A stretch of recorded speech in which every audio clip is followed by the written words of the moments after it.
Police officer attempted to rape a young woman at the home he raided. Court has issued its reasoning for the 7-year, 6-month prison sentence handed down to police officer HK, who was convicted of sexually assaulting A at a home in Ankara that he entered under the pretext of a drug tip. The court stated that the victim's account was corroborated by witness statements and camera footage, and that it was established that the defendant had committed the sexual assault by exploiting the authority granted by his public office. The court issued its reasoning regarding police officer HK, who was sentenced to 7 years and 6 months in prison for simple sexual assault and 10 months for violation of residential inviolability after entering a home in Ankara under the pretext of a drug tip and sexually assaulting a ATHE Ankara 54th Criminal Court of First Instance noted that the defendant had abused the authority granted by his public office and recorded that the victim's account was corroborated by witness statements, camera footage, and evidence in the case file. Entered the home without a search warrant. Court issued its written ruling regarding police officer HK, who was ordered released at the sentencing hearing on April 22nd after taking into account the time he had already spent in custody. The written ruling stated that on the day of the incident, police officer HK and his partner went to A's home following a report of loud music, and that the defendant entered the home despite the absence of a search warrant, despite the defendant's defense that the victim invited me into her home and said there were people inside who were frightening her. The court took into account the fact that, given the nature of the incident, the defendant did not notify his superiors or the prosecutor's office and did not call a neighbor. She sought refuge with her neighbors in a state of panic in its reasoned decision.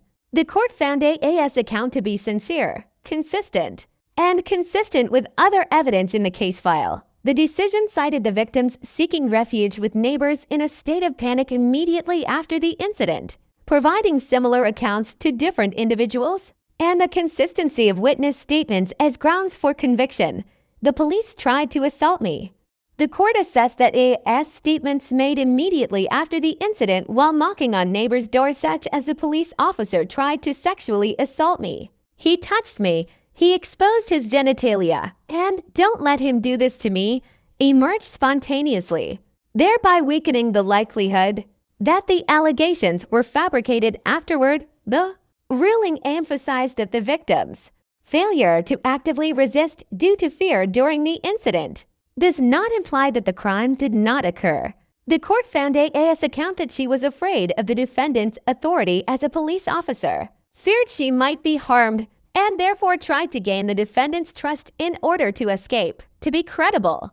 The court noted that the victim's inability to react and her appearing to comply with the defendant's demands for a time could not be interpreted as consent. There are many contradictions in the police officer's statement. The court noted that there were numerous inconsistencies in the defense of police officer HK. The ruling stated that in his statement given at the police station, the defendant claimed that AA had offered to have sexual relations with him, had wrapped her arms around his neck, and had threatened him. However, in court, he did not admit to significant portions of these statements. The court also found the defendant's claim that his phone and radio were not with him at the time of the incident to be unconvincing.